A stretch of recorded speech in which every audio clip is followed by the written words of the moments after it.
So next thing we're going to talk about today is some updates on the information in relation to the Transformers Earthspark product line. Now we know that Transformers Earthspark is going to be a TV series that is going to be debuting part of the Nickelodeon Animation Studio Company. It will be debuting worldwide on Paramount Plus first because that's the deal that Hasbro has right now with the Paramount Plus streaming service. That'll be in November of 2022, 26 episodes, one season. And then at some undisclosed time, it'll also debut on Nickelodeon's channel.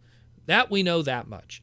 But we don't know much about the Transformer toy line itself in relation to Earthspark. And that's very important that we do learn about it, because the unfortunate thing that kind of happened with the Transformers Cyberverse series that came before it was, while it was an enjoyable show, a lot of the product was less than, demanding and interesting for that of the more adult collectors and the more cerebral adult collectors that would enjoy something that's a little more, I guess, higher budget and better looking on the shelf.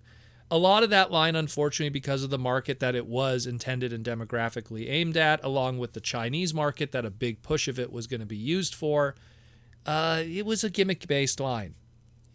Gimmick-based so much that some of the figures themselves that were marketed as mainline toys didn't really have transformations. It was pretty bad in some areas. And it's unfortunate because there's a lot of key characters there that still don't really have a good figure representation.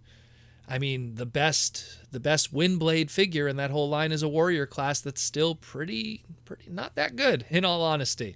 And she was like one of the main characters of the show, so it was kind of a problem. And of course, they did make a deluxe line for Cyberverse, but it came way too late in the line's lifespan. And as a result, it would have been something that would have been great to have from the beginning and attached to every single key character. But that is that. So now we have Transformers Earthspark, and there was an event that passed called the Hasbro Ignite 2022. It was an event that happened in March, and they gave little pieces of information during that event. They mentioned that the Earthspark toy line is going to have 3 distinct play patterns. It's going to have surprise conversion, magic conversion, and then classic conversion. Now, what that means, we don't know. I don't even know what classic conversion could mean in the case of surprise and magic. I mean, surprise could probably be some kind of, spring mechanism for transformation, an auto transform mechanism. Magic conversion, I have no idea what they mean by that. I mean, in that same panel, they also mentioned that magic is going to be a major element in this show. So I don't know what that even means. That's even more confusing. And then classic conversion, I guess, actually having to use your hands and transform the product. I guess that's just, I'm just hoping that the classic conversion thing is going to be something at least remotely like what we got with the deluxe classes with Cyberverse, and hopefully, of course, what we get with Studio Series and Generations. But that might be asking too much.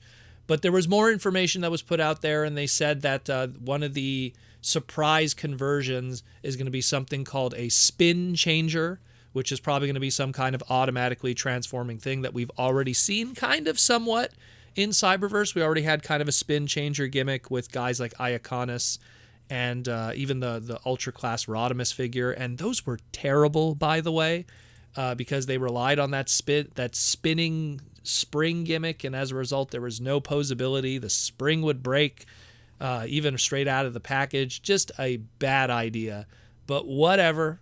This stuff is going to be probably, again, marketed to other regions that aren't the Western continents or even that of the Western world and maybe even Europe. And those countries usually have a buy it, play with it, and throw out of it kind of mentality. So it is what it is. But the Spinchangers, judging by their MSRP, are probably going to be something in that ultra class kind of price point, which makes sense when we look at, again, the pricing and the sizes of Iaconis and that ultra class Rodimus. So it's going to be some big, expensive, silly, auto-transforming thing that if it's key characters that don't match that size price point, you're probably going to skip it anyways. So it don't matter. It really don't matter. There's also some $11.99 price points, probably the more smaller stuff. And that is that. Now, the designs of the figures are going to be based off of Nick Roche's designs. He's famously known for like the Wreckers books, and recently he's been working on the Transformers Last Bot Standing book, which is pretty good if you should give it a read. But that's really it. That's really it in relation to Earthspark. I mean, there's not much else that we know. But yeah, it's going to have all these weird kind of price points and stuff, and we don't know much else outside of that. The last thing I want to talk about also is there's the talk of Kotobukiya and, of course, their Bishoujo line that we talked about. We got some more information in relation to the Optimus Prime, aka Convoy release. It was Anime Expo that just passed last weekend, and Kotobukiya had a panel there where they talked about the Bishoujo line and dropped some updated information that we did not know previously. They had a little trailer that was showing at their booth that was actually voiced over by Toshiyuki Morikawa, aka the voice of the original G1 Convoy in Japan. And pretty much in that little trailer, they just gave some more updated information, pretty much an MSRP for the Western market, which is $149.99 for the Optimus Prime Bishoujo, which I still think is a little pricey because I'm seeing it as low as $110 through some Japanese direct distributors. So do your research a little more before you decide to buy this. And again, it's going to be coming out June 2023. That's the plan. And that there's going to be a deluxe edition on top of the regular edition for the Optimus Prime that comes with an acrylic board featuring the art of the original artist that worked on the Optimus. I think it's Shunsikia or something. Forget his name. But point is that this is some updated information in relation to that. They also talked about the Bumblebee one that's going to be coming out and how it's going to have a sporty design, as they said. And then during the panel, they did a voting.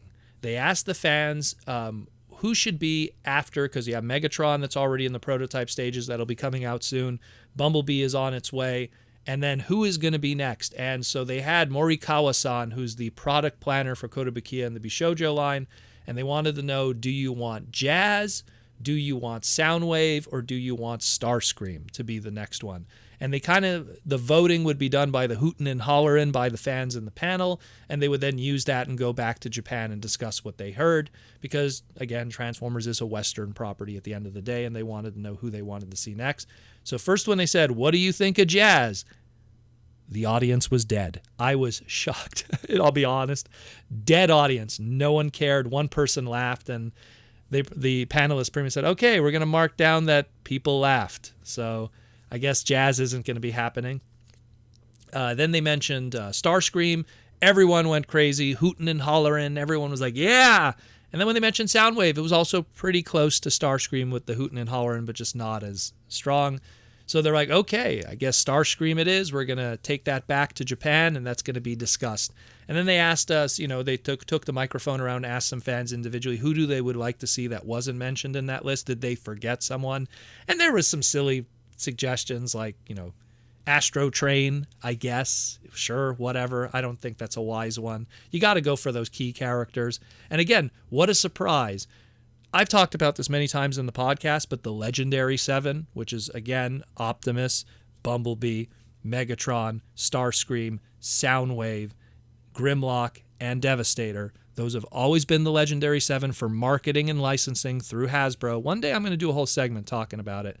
But no surprise, the one guy here out of everyone we just talked about today that's not part of the Legendary 7, a.k.a. Jazz, and that mainstream audience of the Kotobukiya panel at this Anime Expo, who are not Transformer fans, just casual fans, hardcore fans, but mostly casual, no one said anything about Jazz. So no surprise, the marketing has been done hundreds of times from this multi-billion-dollar company.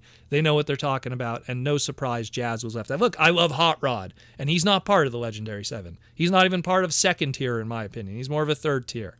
So it is what it is. So no surprise, Starscream got the hootin' and hollerin'. People were suggesting Astro Train. One of the panelists, though, was like, I'm surprised no one said RC. I think it's probably because it's so on the head to do like a female character with Kotobukiya, but I'm pretty sure RC will probably happen at some point. But that's just pretty much it. So just that kind of stuff is going on, and hopefully we'll get some more information on Earthspark and what's happening with that too. But it is what it is at the end of the day. Let me know what you think. Who would you like to see as the next Kotobukiya?